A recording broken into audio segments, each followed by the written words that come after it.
다 함께 사도신경으로 신앙 고백하겠습니다. 전능하사 천지를 만드신 하나님 아버지를 내가 믿사오며 그 외아들 우리 주 예수 그리스도를 믿사오니 이는 성령으로 잉태하사 동정녀 마리아에게 나시고 본디오 빌라도에게 고난을 받으사 십자가에 못 박혀 죽으시고 장사한 지 사흘 만에 죽은 자 가운데서 다시 살아나시며 하늘에 오르사 전능하신 하나님 우편에 앉아 계시다가 저리로서 산자와 죽은 자를 심판하러 오시리라. 성령을 믿사오며 거룩한 공회와 성도가 서로 교통하는 것과 죄를 사하여 주시는 것과 몸이 다시 사는 것과 영원히 사는 것을 믿사옵나이다. 아멘. 출애굽기 20장 1절부터 16절까지 말씀입니다. 구약성경 111면에 있습니다. 제가 봉독하겠습니다. 하나님이 이 모든 말씀으로 말씀하여 이르시되 나는 너를 애굽 땅 종되었던 집에서 인도하여 낸 내 하나님 여호와니라. 너는 나 외에는 다른 신들을 내게 두지 말라. 너를 위하여 새긴 우상을 만들지 말고 또 위로 하늘에 있는 것이나 아래로 땅에 있는 것이나 땅 아래 물속에 있는 것에 어떤 형상도 만들지 말며 그것들에게 절하지 말며 그것들을 섬기지 말라. 나 내 하나님 여호와는 질투하는 하나님인즉 나를 미워하는 자의 죄를 갚되 아버지로부터 아들에게로 3, 4대까지 이르게 하거니와 나를 사랑하고 내 계명을 지키는 자에게는 1000대까지 은혜를 베푸느니라. 너는 내 하나님 여호와의 이름을 망령되게 부르지 말라. 여호와는 그의 이름을 망령되게 부르는 자를 죄 없다 하지 아니하리라.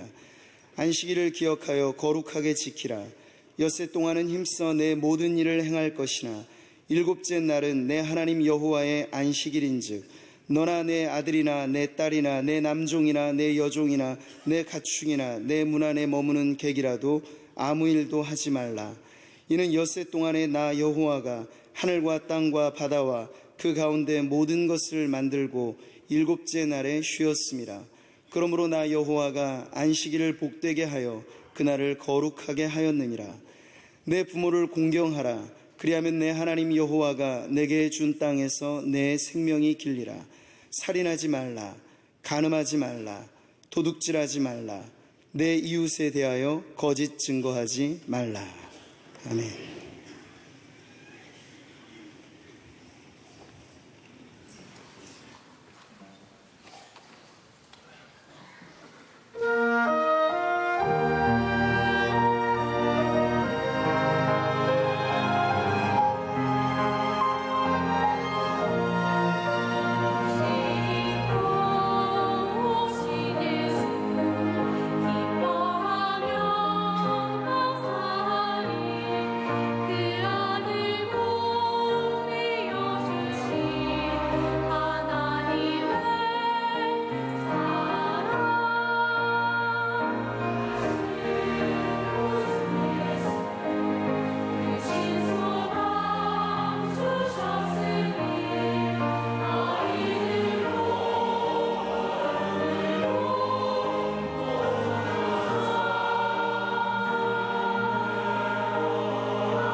아멘. 곡이 좀 짧네요. 감사합니다.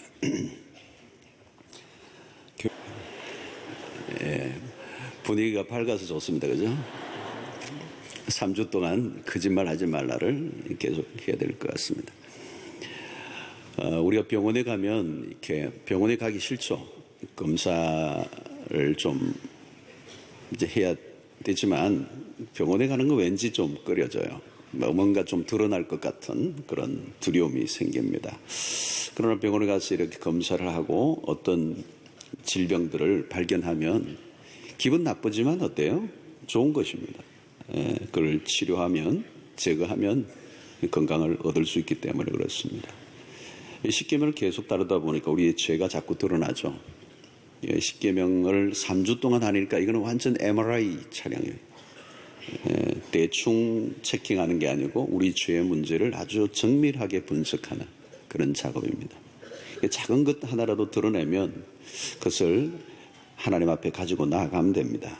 그리스도의 십자가 앞에 가지고 나가서 용서를 구하면 깨끗이 제거되고, 사실 그 우리 안에 있는 어떤 것들이 발전이 돼서 암이 되면 우리의 생명에 치명적인 영향을 주는 것처럼 우리의 죄 문제가 평소에는 별것 아닌 것처럼 여겨질 줄 모르지만 그걸 그대로 두면 사실 우리의 삶을 암 이상으로 우리의 삶 전체를 파괴하고 망가뜨리는 매우 위험한 것입니다.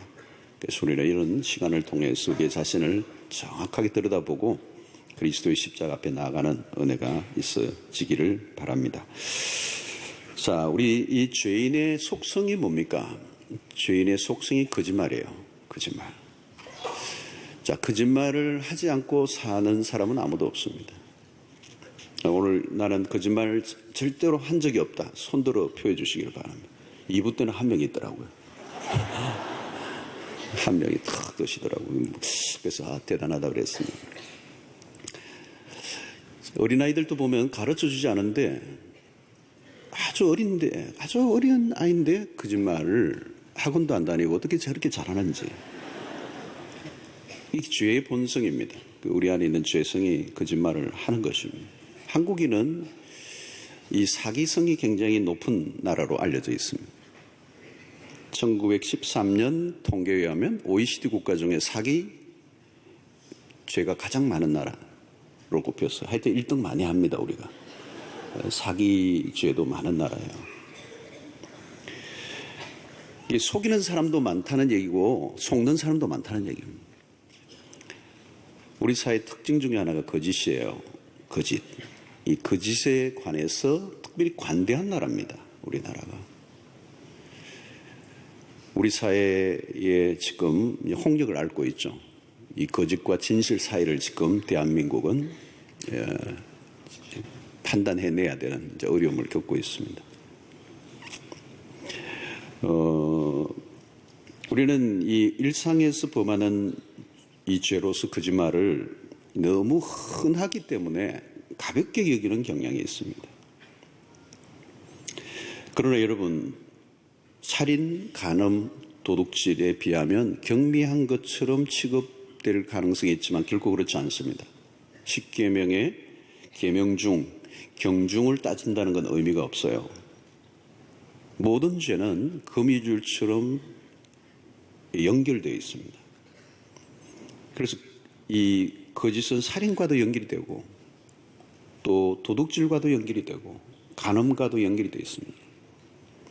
또 그 거짓이 있는 곳에는 얼마든지 어떤 죄도 지을 수 있는 가능성을 다 가지고 있는 거예요. 그리고 하나님 앞에서 작은 죄는 없습니다. 그 자체로 중대하고 나쁜 것입니다.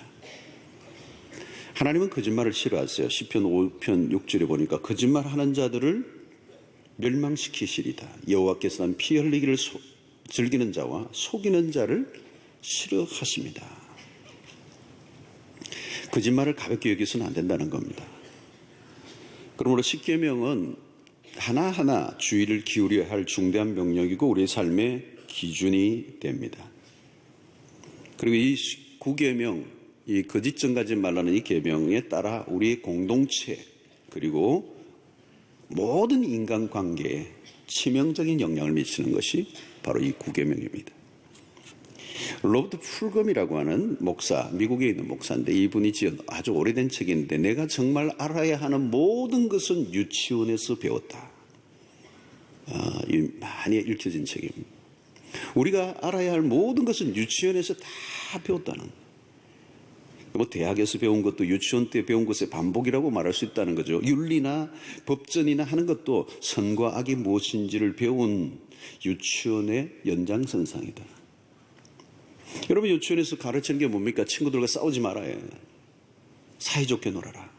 싸우지 마라. 남의 물건을 가지고 가면 안 된다. 또 뭐라고 얘기해요? 아주 많이 가르친 게 뭐예요? 거짓말 하지 마. 나쁜 거야. 굉장히 유치원에서 사실 수준 있는 걸 배웠습니다. 이게 수준 있는 거예요, 여러분. 남과 사이좋게 노는 거. 남의 물건을 가져가지 않는 거. 거짓말 하지 않는 거. 자, 여러분 세상을 들여다보면 거짓의 문화입니다. 그리고 우리의 의식 속에 뭐가 있느냐면 거짓말 하지 않고 어떻게 살아? 거짓말을 하지 않고 이 세상에 어떻게 살 수 있어? 라고 하는 정서가 우리 안에 깔리는. 그러니까 적당한 거짓말은 괜찮다라고 하는 용납의 분위기. 그래서 이 거짓말이 워낙 보편적이기 때문에 거짓말을 죄로 여기지 않는 이 경향이 무서운 것입니다. 거짓말에는 세 가지가 있습니다. 첫 번째는 그냥 거짓말이고요.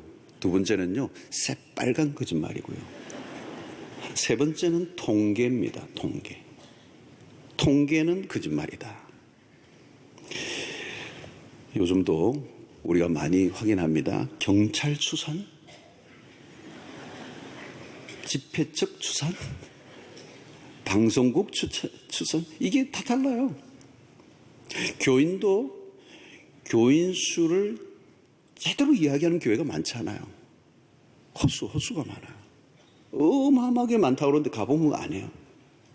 종교 인구 센서스도 마찬가지입니다. 기독교, 불교, 캐톨릭 뭐 다 합쳐서 보고한 대로 다 모아보니까 우리 대한민국 인구보다 더 많더라는 거예요. 이게 헛수를 하는 거예요. 헛수. 정확하게 얘기하지 않는 거예요. 그 안에 허영이 있는 거예요. 헛수는 허영이 있는 거예요. 자, 여러분 우리가 진실을 이야기할 때 오해하는 게 있습니다. 진실해야 된다. 어떤 사람은 이렇게 얘기해요. 난 거짓말을 못해. 나는 있는 그대로만 말해. 자, 그런데 문제는 뭐냐면 어떤 사람에게 머리를 금방 잘 해가지고 이제 폼나게 왔는데 머리가 그게 뭐야? 돈 주고 했어? 야매지. 폭탄 맞은 것 같아. 막 그렇게 보이더라도 그렇게 말하는 건 진실이라고 말하기 어려워요. 남의 아이를 보고 얘 코가 누구 닮았나? 이렇게 돼지 코냐? 그건 진실이 아니고요. 그건 미성숙이에요. 그건 폭력이죠. 또 이런 거 있습니다. 아이가 아이와 함께 오래간만에 갈비를 맛있게 먹는데 엄마가 하는 말이 엄마는 배부르다. 너나 많이 먹어라. 이때 나는 배부르다는 이 말은 사실은 아닙니다. 그러나 진실입니다. 진실이 담겨 있는 것. 이게 사실과 진실의 차이가 있습니다. 이 바울은 에베소 4장 15절에서 오직 사랑 안에서 참된 것을 하려고 하라. 진실을 이야기할 때 매우 중요한 것은 사실 이전에 사랑이 들어있어야 된다. 사랑 없이 사실을 이야기하면 그것은 진실의 이름으로 폭언을 하는 것이다. 진실이 중요하지만 사랑 없는 진실은 상대에게 상처를 입히게 되는 것입니다. 진실하되 사랑을 담은 지혜로움이 우리의 언어에 필요한 것입니다. 내 말을 통하여 누군가에게 피해를 입힌다면 그건 폭력적인 것입니다. 거짓말이 왜 나쁜 것입니까? 그 거짓말을 통하여 누군가에게 피해를 주기 때문에 나쁜 것입니다. 자, 거짓말을 했을 때 남에게 직접적 피해를 주지 않는 것도 있습니다. 전화할게 그러고 안 해요. 거짓말이잖아요. 어떤 사람 우리 크리스찬들이 자주 하는 게 뭐냐면 기도할게 그러고 안 하는 거예요. 사실 거짓말이잖아요, 여러분. 근데 이런 거짓말은 해악을 끼치는 정도는 아니죠. 그러나 이것도 습관화되면 문제가 있는 것입니다. 근데 다른 사람에게 피해를 끼치는 악한 거짓말들이 있습니다. 법정에 설 때 거짓증언, 어떤 사고가 났을 때 목격을 한 사람의 증언이 매우 중요하다. 진실한 증언을 함으로 억울한 사람이 누명을 벗을 수도 있고, 반대로 거짓된 증언으로 어떤 사람은 억울하게 죄를 뒤집어 쓸 수 있기 때문에 특별히 이 구계명은 그 시대 속에 증인의 역할이 중요합니다. 거짓 증언을 함으로 인하여 어떤 사람에게 불이익을 줘서는 안 된다. 그래서 증인에게 매우 중요한 것은 양심적인 고백입니다.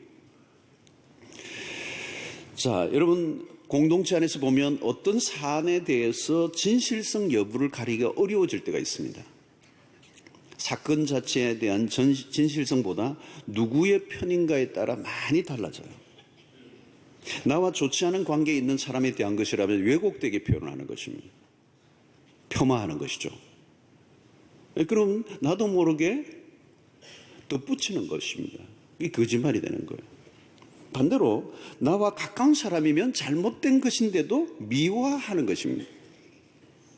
그 안에 거짓이 들어갈 수 있는 것이죠. 사실을 그대로 이야기하는 것이 아니라 감정에 기어져서 자신의 그 진실이 왜곡되는 것들이 거짓이라고 볼 수가 있습니다. 실제적으로 실험을 했는데 내가 타고 가는 버스와 다른 차량과 시비가 붙었어요. 그때 버스에 탄 사람들은 버스 기사에게 유리한 증언을 했다는 보고서가 있어요. 내가 버스를 타고 있는 것 때문에 버스 기사와 승객이 한 통속이 되는. 그리고 막 그 반대쪽에 차량을 향하여 막 전부 다 한편이 돼서 막 손가락질로 고함을 지르는 거죠. 자, 이게 뭐예요, 여러분? 일종의 사고의 편향성이 일어나는 것이죠. 예. 여러분, 거짓말의 얼굴은 천의 얼굴을 하고 우리의 삶에 나타납니다. 사실을 기반으로 하지 않은 일방적인 추측과 상상에서 만들어낸 그런 거짓말들이 많아요. 그것은 전적으로 자기 중심적인 경험과 이해관계와 민감하게 연결이 되어 있습니다. 여러분, 과대 포장하는 거, 이 거짓말입니다. 약장사들이 주로 그렇죠. 너무 부풀리는 거예요. 광고도 마찬가지죠, 그렇죠? 너무 부풀리는 거예요.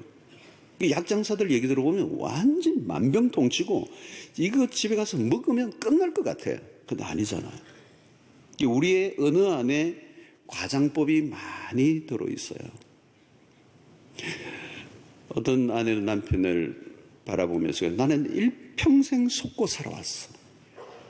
남편이 한 몇 번 속였는데 일평생 속았다는 거예요. 이 과장법이 드러나는 것입니다.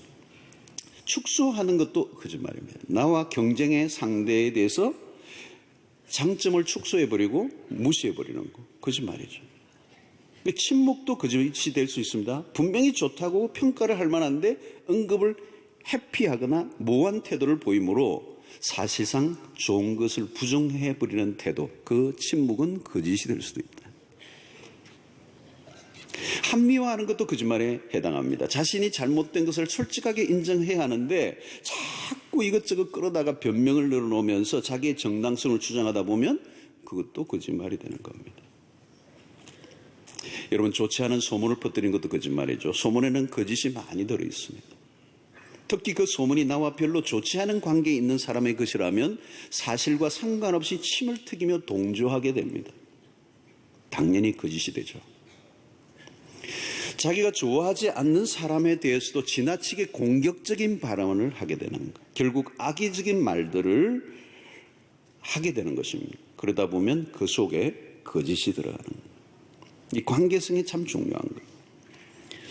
자, 여러분, 내가 아는 것은 아는 만큼만 말하고 모르는 것은 모른다고 말하는 게 진실이죠. 아는 것까지만 말하고 모르면 모른다. 어떤 거는 약간 애매하다. 분명히 표현해 줘야 되는데 마치 확신하고 있는 것처럼 말하면 거짓이 될 수가 있는 것입니다. 여러분, 내가 대충 짐작하며 음해성 루머는 그것을 퍼뜨린다면 어떤 사람의 인생에는 치명적인 영향을 줄 수 있기 때문에 사실을 확인하지 않고 짐작이나 추측을 통하여 이야기하는 것은 나도 모르게 거짓말을 하는 죄를 범할 수 있습니다.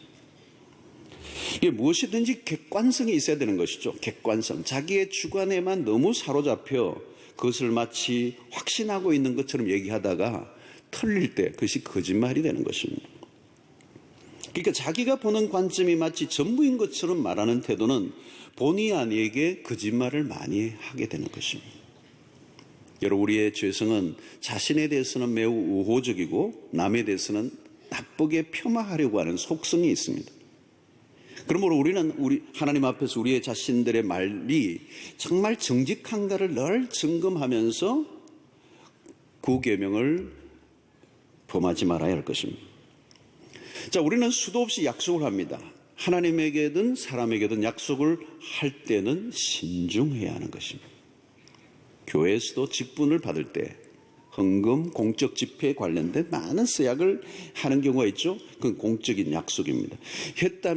약속을 했다면 지켜야 되죠. 약속을 지키지 않으면 안 되죠. 그래서 교회도 너무 많은 서약을 하도록 해서 사람들이 거짓말쟁이가 되지 않도록 하는 것도 매우 중요한 부분이죠. 특별히 여러분, 리더의 자리에 있는 분들은 공약을 너무 하지 않도록 조심해야 합니다. 나는 꼭 이렇게 하겠다. 거짓말이 될 가능성이 많습니다. 정치인들은 공약을 남발하죠. 선거철에 정치인들이 약속했던 대로 다 된다면 세상이 파라다이스가 됐겠죠. 정치인들은 강도 없는데 다리를 낳아주겠다고 그러죠. 이 술이나 담배를 하는 사람들은 끊겠다고 약속을 수없이 하고 지키지 못하는 것, 이것도 역시 상습적인 거짓말이죠. 다음 달까지 꼭 갚겠다 하고는 공수표를 얻는 것, 거짓말이에요. 자, 여러분들이 계속 제가 거짓말이 뭔지를 알려는데 몇 가지 적용되는가를 세보시기를 바랍니다. 여러분, 사실을 이야기하지 않고 자신의 견해를 집어넣다 보면 거짓말이 됩니다. 자신의 견해 안에 자기의 감정, 자기의 상처, 그 상대에 대한 좋지 않은 감정이 다 들어가므로 사실은 곡해되고 과장되게 될 때 그것이 거짓이 되는 것입니다. 거짓말의 나쁜 형태 중에 하나는 이간질이에요. 주로 귀에다 대고 속삭이는 사람들. 이 사람에게 붙고 저 사람에게도 붙습니다. 그 수군그림 속에는 거짓이 들어가 있는 거예요. 남의 뒤에서 중상모략을 하는 것. 바로 이것은 뒤에서 남을 비방하고 흉을 보는 것. 바로 이것이 구계명에 포함되는 죄라고 볼 수가 있습니다. 자, 그러면 이런 거짓말의 폐해들은 무엇인가? 거짓말의 죄는 우리의 삶에 전체의 악영향을 미칩니다. 거짓이라는 것은 사실이 아닌데 사실처럼 꾸미는 것을 말하는 거거든요. 실제는 없는 것인데 있는 것처럼 만드는 것이 거짓입니다. 허구를 실제처럼 만드는 게 거짓입니다. 어떤 사람은 교회 안에서 그런 일도 있어요. 사람들과의 관계에 매우 신뢰를 막 다 얻어놓고 나중에 사람들로부터 돈을 빌려 도망을 간 케이스가 있어요. 우리 교회 말고요. 모든 것을 거짓으로 꾸며 사람들이 깜짝까지 속는 것입니다. 여러분, 모든 인간관계는 물론이고 공동체, 국가, 사회 전체를 흔들어 놓는 것이 사실은 진실의 문제입니다. 그러므로 여러분, 오늘 우리의 삶 속에서 이 구계명은 공동체에는 치명적인 영향을 줄 수 있다는 것입니다. 그래서 에베소 4장 25절에 그런즉 거짓을 버리고 각각 그 이웃과 더불어 참된 것을 말하라. 이는 우리가 서로 지체가 됨이라. 관계 안에 거짓이 끼어들면 공동체가 끼어진다는 것입니다. 바울은 이 공동체를 그리스도의 몸이라고 말합니다. 그래서 우리는 다 지체들이라고, 손, 발, 이 모든 이목구비, 이런 몸으로서 우리가 함께 있는데 마지막에 거짓을 한다면, 참된 진실을 행하지 않는다면 이 공동체의 몸이 파괴된다는 거예요.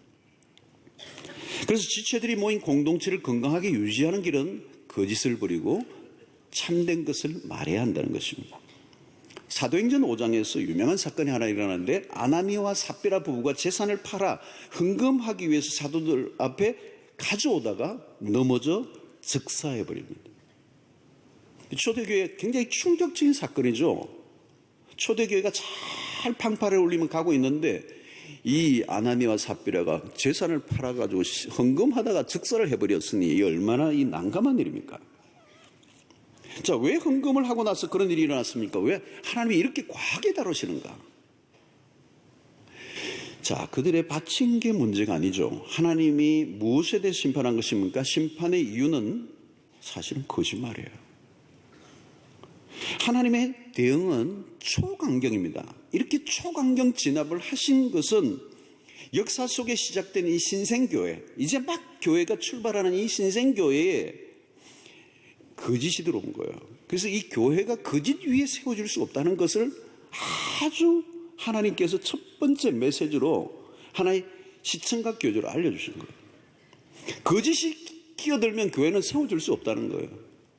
진리의 교회가 진실 위에 세워져야 하는데 초대교회에 은근하게 밀고 들어오는 이 거짓됨이 얼마나 교회를 파괴할 수 있는 위험한 것인가를 하나님이 정확하게 지적해내신 사건이에요. 여러분, 거짓이 끼어들면 공동체가 세워질 수가 없습니다. 거짓말은 공동체를 허무는 주적이라는 것입니다. 헌금을 하느냐 하지 않느냐, 얼마를 하느냐, 그 중요한 게 아니고 그건 다음의 문제예요.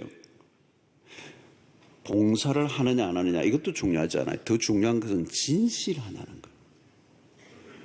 이 교회 안에서 가장 하나님이 주목하시는 부분은 뭐냐면 얼마나 위대한 일을 하느냐 이게 아니에요. 진실하냐, 정직하게 행하느냐. 여러분, 거짓말을 소홀히 다루면 안 된다는 거죠. 거짓말은 사실을 감추는 것이 위장하는 겁니다. 위장하는 것. 신약의 예수님이 그 바리새인들에 대해서 굉장히 혹독하게 대하신 이유가 뭐냐? 위장을 하는 거란 말이에요. 진실을 놓쳐버린 거죠. 자신이 있는 그대로를 정직하게 노출하지 않았습니다. 여러분, 교회 안에서 가장 중요한 게 진실이에요. 진실이 결여되면 우리가 하는 모든 일은 의미를 다 잃어버리고 맙니다. 자, 여러분, 부부 관계에서도 마찬가지입니다. 부부 안에서도 숨기는 게 있다. 서로 속이고 있다. 여러분, 거짓말을 하고 있다. 이게 매우 위험한 단계입니다.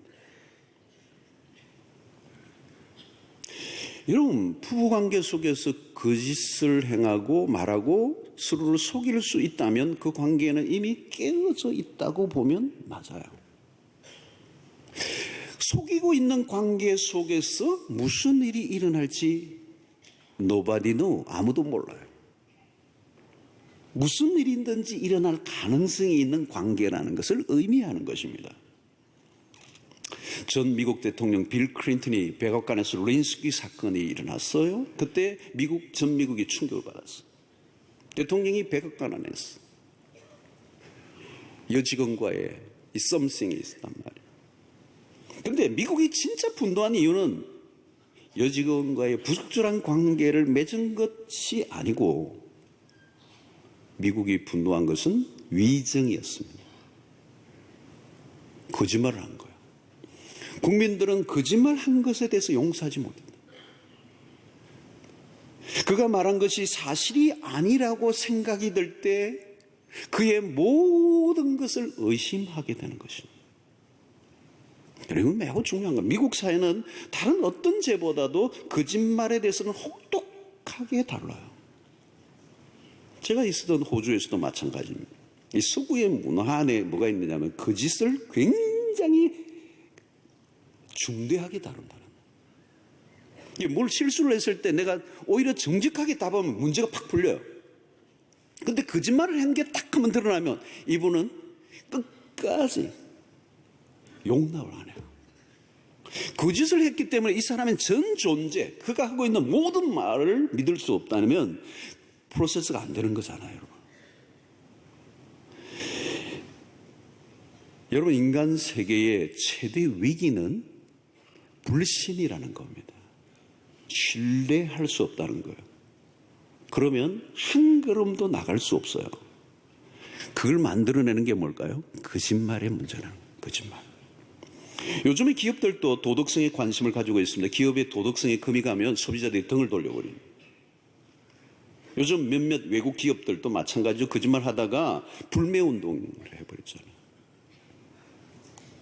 자동차 회사에 문제가 생겼을 때 빨리 잘못을 인정하고 돈이 아무리 들어도 리콜을 하고 제대로 된 서비스를 해주려고 하면 되는데 자칫하다가는 변명하다가는 도덕성에 타격을 입으면 치명타를 입어요. 괜히 다른 말로 돌려대고 변명하고 거짓말하면 소비자들이 용납을 안 해요. 요즘은 그 기업 자체를 불신한단 말이죠. 요즘은 여러분 특별히 인터넷 시대잖아요. 온라인상에는 하루에 그냥 10만, 100만, 1000만도 그냥 퍼날라서 모든 사람들이 다 알도록 공개해버리면은 이건 대책이 없는 거예요. 아무리 말이나 광고비를 따드린다 할지라도 더 중요한 것은 믿을 만한 도덕성을 갖추는데 그 도덕성이라는 것은 거짓말을 하지 않고 진실을 합니다. 실수를 해도 진실하면 사는 길이 있는데 실수를 한 것을 거짓말로 둘러대면 갈 길이 없어진다. 자, 여러분, 거짓이 왜 무서운가 하면요. 사실 거짓말을 하는 그 사람은 거짓말하는 대상을 속이기 이전에 자기 자신을 속여요. 자기 안에 합리화, 자기 변명, 자기를 설득하고 그것을 타당하고 괜찮은 것으로 미화시켜버리고 그 상대를 거짓말한단 말이죠. 그러니까 자기 자신을 먼저 속여야 된다는 거죠. 자신의 양심을 속이는 일이 먼저 일어나는 것입니다. 여러분, 자신을 속인다면 무슨 일이라도 할 수 있는 사람입니다. 여러분, 자신을 속인다. 이것은 영적으로 심각한 상태이죠. 여러분, 거짓말도 갈수록 단수가 높아져 갑니다. 처음에는 간단한 거짓말 하다가 나중에는 계속 이게 습관화되면서 삶 전체가 부정직함으로 만들어지고 속임수가 아예 설정된 삶을 살아가기 때문에 그 삶 자체가 허구에 떠 있는 것입니다. 악의를 가지고 의도적인 거짓말을 하게 될 때 공동체에 심각한 영향을 가지게 되고 모든 주변에 관계된 관계 안에서 정상적으로 관계가 이루어질 수가 없는 상태에 빠지게 되는 것입니다. 자, 여러분, 이런 거짓말의 배후에는 무엇이 있을까요? 자세히 들여다보면 이 거짓말의 배후에는 이 영적인 부분이에요. 사탄이 있습니다. 마귀가 있어요. 이 마귀는 거짓의 압이라고 말합니다. 요한복음 8장 44절에 예수님이 이렇게 말씀하십니다. 너희는 너희 아비 마귀에게서 났으니 너희 아비의 욕심대로 너희도 행하고자 하느니라. 그는 처음부터 살인한 자요, 진리가 그 속에 없으므로 진리에 서지 못하고 거짓을 말할 때마다 제 것으로 말하느니 이는 그가 거짓말쟁이요 거짓의 아비가 되었습니다. 여러분, 사탄은 거짓말의 고수예요. 인류 최초의 아담과 하와가 감쪽같이 사탄의 거짓말에 속아 넘어간 거예요. 어떻게 해요? 하나님은 분명히 말씀하십니다. 이 선악을 알게 하는 나무를 먹으면 반드시 죽으리라. 반드시 죽으리라. 근데 마귀는 뭐라고 했죠? 너희가 결코 죽지 아니하리라. 거짓말이야. 이 진리를 왜곡시키는 이 새빨간 거짓말을 하는 것입니다. 이런 마귀의 사역의 주 업무는 뭐냐? 성도들이 진리로부터 떠나도록 미혹하는 것입니다. 그러므로 거짓말은 단순히 윤리적인 것만이 아니고 영적인 것입니다. 영적인 것.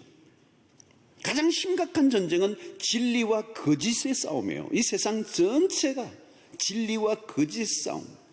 진리를 왜곡시켜버리고 거짓을 진리로 만들어버리는 이 거대한 진리의 전쟁이에요. 진리를 오해시켜버리면서 진리를 떠나버리게 만드는 것입니다. 마귀가 하는 일은 진리에 눈이 멀게 하는 것. 거짓은 기본적으로 마귀적인 것입니다. 그래서 마귀의 속성이 가장 잘 드러나는 부분이 있는데 그게 거짓이다. 거짓이다. 여러분, 사단은 절대 못하는 두 가지가 있어요. 사단이 굉장히 파워가 있는데 못하는 두 가지가 있는데 하나는 사랑을 못해요. 또 하나는 뭐예요? 진실을 못해요. 거짓을 말하는 거예요. 여러분, 거짓말을 습관적으로 하고 거짓말이 익숙해져 가면 사단에게 속해 있는 겁니다. 어둠의 일은 거짓말입니다. 거짓말은 무질서하고 거짓을 통하여 세상을 혼란하게 만듭니다. 만약 거짓말에 익숙해 있다면 사단의 도구가 되어 있을 가능성이 있어요. 내가 마귀 짓을 하려고 해서 한 것이 아니라 거짓말을 하다 보면 그 거짓말을 마귀가 사용을 해요. 그러니까 결국은 내가 그 거짓말을 통하여 마귀의 하수인 역할을 하는 것입니다. 여러분, 특별히 사이비 이단들을 보면 기가 막히게 거짓말을 합니다. 기가 막힌 거짓말. 근데 사람들이 속는 것은 거짓의 영, 이 영이라는 거죠. 영. 강력한 이 사단의 그 영이 배후에서 역사를 하니까 속는 것입니다. 이 사단의 왕국은 거짓에서 시작하여 거짓으로 끝이 납니다. 거짓이 아니면 이야기가 되잖아요. 거짓을 따르면 결국 그 끝은 뭡니까? 심판의 길에 이르게 되는 것입니다. 거짓은 교활하면서도 매우 위험한 것입니다. 성도 여러분, 우리가 믿는 그리스도는 진리이신 분이십니다. 내가 곧 길이요 진리요 생명이니 그랬어요. 네. 하나님 예수 그리스도가 진리이세요.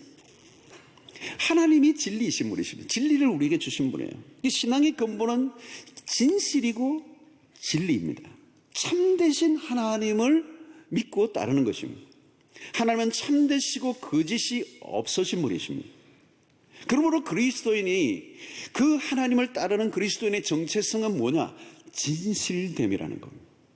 여러분, 진실성이 무너지면 신자의 정체성 자체가 다 무너져 버리는 것이죠.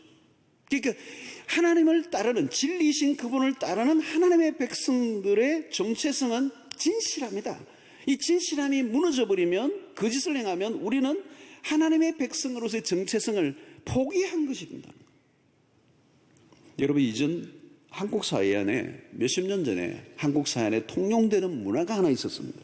아마 여러분들이 기억하는 분들은 기억할 거예요.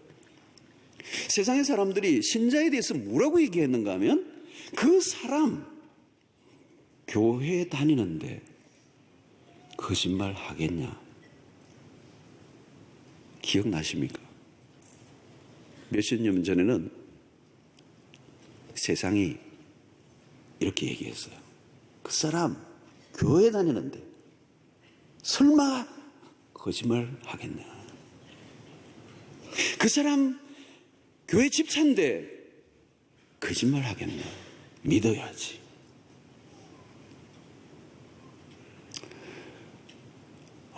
여러분, 정말 얼마나 명예로운 일이었습니까? 정말 멋진 거죠, 여러분. 세상이 교회를 그렇게 본 것이죠. 신자를. 그게 정직함하면 크리스찬이었다는 것이죠. 그게 그리스도의 정체성이에요, 정체성. 여러분, 앞부분에서 아나니아와 삽비라의 그 거짓의 행위를 하나님이 용납하지 않았던 그 교회의 이미지, 교회의 정체성, 하나님의 백성의 정체성, 그게 무너지면 아니라는 거, 아무것도 아니라는 거예요.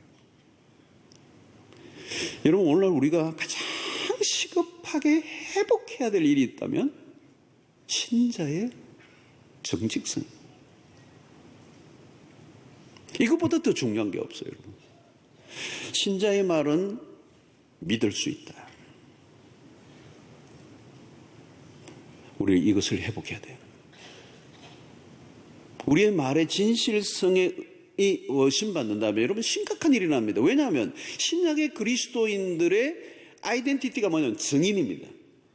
위트니스들이 증인이다. 너희는 내 증인이 되리라고 그랬잖아요. 증인. 예수의 증인들이라. 여러분, 이 증인의 생명이 뭡니까? 정직성입니다. 여기 거짓 증거하지 말라. 거짓 증거하지 말라. 증인의 역할을 하는데 진실이래야 된다. 오늘 신약시대에 우리의 모든 성도들의 역할이 뭐냐? 예수의 증인이라는 거예요. 증인. 그런데 문제는 전하는 메시지와 전하는 사람이 일치를 이루어야 된다는 거예요.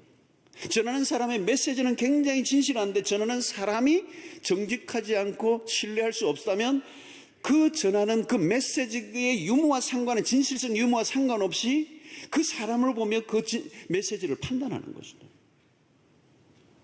그러니까 우리가 정직성을 잃어버리면 무슨 심각한 문제가 일어납니까? 우리가 말하는 이 메시지 자체가 세상 속에서 의심을 받게 된다. 그러므로 여러분, 오늘 우리가 무엇을 열심히 뭘 하느냐, 무슨 사업을 하느냐, 무슨 심지어는 러브 부선을 하든지 뭘 하든지 중요한 일이지만, 우리가 가장 확보해야 될, 오늘 우리가 얻어내야 할 우리 아이덴티티는 정직한 크리스찬의 정직성. 이게 확보되지 않으면 우리가 하는 모든 일이 헛수가 된다는 거예요. 안 믿는 거예요, 안 믿는 거. 그래서 다윗은 범죄함으로, 바세바 사건과 범죄함으로 잃어버린 게 하나 있는데, 그게 뭐냐? 정직함이란다. 정직한 영을 새롭게 해달라. 그에게 치명적인, 그가 범죄함으로 인하여 일어났던 치명타가 뭐냐? 자기에게 삶에서 정직함이 사라져버렸다는 겁니다. 그것을 회복시켜 달라고 말하는 것입니다. 그것이 얼마나 치명적으로 자기 인생을 무너뜨리고 있는가를 그가 깨달았기 때문에 회복시켜 주십시오. 성도 여러분, 우리는 말한 것을 지켜야 하고, 잘 지키지 못할 것 같으면 말을 적게 하고, 약속을 쉽게 하지 않는, 약속을 했다면 그 약속에 생명을 걸고 지키고자 하는 노력을 해야 될 줄로 믿습니다. 손해를 봐도 약속을 했다. 여러분, 오늘 우리가 그렇게 살려고 하면 어떻게 해야 됩니까? 골로새 3장 16절에 이런 말씀을 합니다. 그리스도의 말씀이 너희 속에 풍성히 거하여. 여러분, 우리 안에 있는 게 나옵니다. 그래서 우리는 하나님의 말씀에 머물러 있고 그 말씀을 먹는 거죠. 우리 안에 말씀을 또 먹고 그 말씀 앞에 머물러 있는 삶을 살면 그 말씀이 우리를 진리의 삶으로 이끌어 주실 줄로 믿습니다. 진리를 알지니 진리가 너희를 자유롭게 하리라 말씀했어요. 여러분, 진리는 우리의 삶을 자유롭게 합니다. 진리대로, 진실대로 살면 그 삶이 우리를 굉장히 자유롭게 해줘요. 그러나 여러분, 거짓을 하면요, 계속 복잡하고 어렵고 힘들어지는 삶을 사는 겁니다. 여러분, 거짓말을 해보세요, 여러분. 얼마나 삶이 힘든지 몰라요. 진실하면요, 단순해요. 생각도 단순하고, 복잡하지도 않고, 두려울 것도 없고, 언제나 당당한 거예요. 누가 무슨 소리를 해도 내가 진실되게 살았다면 겁날 게 하나도 없잖아요. 그런데 여러분, 거짓말을 하면 어때요? 할수록 힘들어요. 거짓이 내 삶을 계속 올가매는, 거짓을 하면 할수록 거짓을 낳고 거짓이 내 삶을 계속 꼬이게 만드는 말이죠. 복잡하게 만들고 나중에는 걷잡을 수 없고. 여러분, 이 거짓말도 머리가 아주 좋아야 돼요. 앞에 했던 거짓말을 잘 기억해내고 있어야 된다는. 내가 메모 생활도 열심히 해야 돼요. 몇 월 며칠 몇 시에 어디에 어떻게 내가 무슨 말을 했는지를 정확하게 기억해내야 그 다음에 그거와 알리바이가 형성될 거야. 그러니까 여러분, 얼마나 힘들어요, 여러분.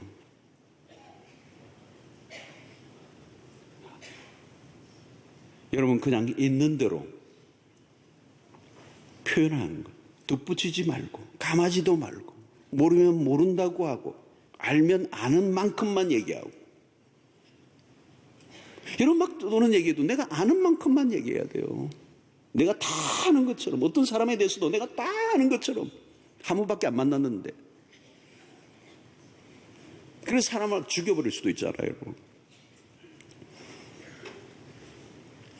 하나님은 우리에게 무엇을 얼마나 열심히 위대한 일을 하고 있는가를 물으시지 않습니다. 진실한가를 물으세요. 우리의 열심은 정직함의 기초를 두어야 합니다. 거짓은 여러분 모두 드러나게 되어 있습니다. 성경을 통하여 우리에게 주시는 아주 분명한 메시지는 거짓은 드러나게 되어 있어요. 하나님은 거짓은 드러내세요. 그리고 그 거짓은 심판을 받게 되어 있어요. 예수님은 늘 말씀을 하실 때마다 내가 진실로 진실로 내게 이르노니. 여러분, 이 진실로가 뭡니까? 아멘이라는 거예요. 아멘. 우리가 아멘 할 때마다 진실로 그렇습니다. 아멘이신 그리스도, 우리의 모든 언어 속에 그 아멘이 있는 거예요. 여러분, 아멘. 예수님은 내가 진실로, 중요한 얘기 하실 때마다 진실로 진실로, 그분은 진실 그 자체였습니다. 여러분, 우리 모두 참되신 하나님의 백성다움으로 회복되기 위해서 우리 안에 거짓의 영이 떠나가고 진실함의 회복이 일어나게 되기를 주의 이름으로 축원합니다. 여러분, 시편의 시인이 이렇게 고백해요. 19편 14절에 나의 반석이시요 나의 구속자이신 여호와여, 내 입의 말과 마음의 묵상이 주의 앞에 연락되기를 원합니다. 여러분, 이게 우리의 고백이어야 되겠습니다. 여러분, 하루를 다 보내고 난 침상에서 주님, 오늘 내 하루 동안에 내 입에서 나왔던 그 모든 말들과 그 내 마음에 묵상했던 것들이 하나님 아버지 앞에 연락되기를 원합니다. 여러분, 이 고백을 할 수 있어야 되겠어요. 하나님, 그거는 빼고요, 요건 빼고요. 아니요, 모든 나의 입의 말과 마음의 묵상이 주의 앞에 연락되기를, 기꺼이 연락되기를. 시편 120편 2절에 이런 말씀이 있어요. 여호와여, 거짓된 입술과 속이는 혀에서 내 생명을 구원하소서. 여러분, 이게 기도예요. 시인의 기도예요. 여호와여, 거짓된 입술과 속이는 혀로부터 내 생명을 구원해 주십시오. 여러분, 이것은 하나님이 도와주셔야 되는 겁니다. 우리의 입술이 거짓으로 사로잡혀 있는 우리의 입술을 속이는 혀, 이 거짓된 입술로부터 하나님 나를 지켜주십시오. 내 입술의 파수꾼을 지켜주십시오. 에베소서 5장 8절로 9절에 이런 말씀이 있습니다. 너희가 전에는 어두움이더니 이제는 주 안에서 빛이라. 빛의 자녀들처럼 행하라. 빛의 열매는 모든 착함과 의로움과 진실함에 있느니라. 너희가 전에는 어두움이더니, 이게 뭐예요, 여러분? 어두움의 세계에서 했던 삶이 뭐예요? 거짓이라는 거예요. 그러나 이제는 우리가 주 안에서 빛이라, 빛의 자녀들처럼 행하라. 빛의 자녀들의 뚜렷한 특징이 뭡니까? 모든 착함과 의로움과 진실함에 있다는 거예요. 여러분, 오늘 우리는 우리의 옛사람이 뭐예요? 옛사람은 거짓이었습니다. 거짓으로 도배해서 살았습니다. 거짓이 온몸에 배에 있었습니다. 입만 열면 거짓이었습니다. 그러나 이제는 우리가 그리스도 안에서 빛의 자녀들이 되었습니다. 우리에게 일어난 놀라운 변화가 있다면 언어의 변화입니다. 거짓이 사라지고 우리 안에 참된 진실이 우리의 입술에서 흘러나올 때 하나님과 우리의 관계가 회복될 것이고 우리의 둘러싼 모든 인간관계에 새로운 회복의 역사가 일어나게 될 줄로 믿습니다. 오늘 우리의 믿음의 백성들이 진실함으로 신자됨의 진가를 드러내어 하나님께 영광 돌리고 여러분들의 인생에 모든 관계에 새로운 변화가 일어나고 풍성한 인간관계가 열려지는 은혜가 있게 되기를 주의 이름으로 축원합니다. 하나님 아버지, 오늘 구계명 앞에 우리의 모습을 올려놓습니다. 거짓이 있음을 고백합니다. 우리의 입술이 부정했음을 고백합니다. 주여, 우리를 용서하여 주시옵소서. 이제 우리로 하여금 진실함으로 말하게 하여 주시고 하나님과 모든 이웃과의 관계에 진실함을 놓치지 않는, 그래 우리의 삶의 새로운 시작이 일어나게 해 주시기를 원하오며 예수님의 이름으로 기도하옵나이다. 아멘. 이제는 우리 주 예수 그리스도의 놀라우신 은혜와 하나님의 크신 사랑과 성령의 교통하심이 이 거짓으로 가득한 세상의 한가운데서 진실함으로 인하여 하나님의 백성들이 얼마나 다른가를 보여주며 하나님께 영광 돌리기로 결단하고 돌아가는 주의 백성들 머리 위에 지금부터 영원토록 함께 있을지어다. 아멘.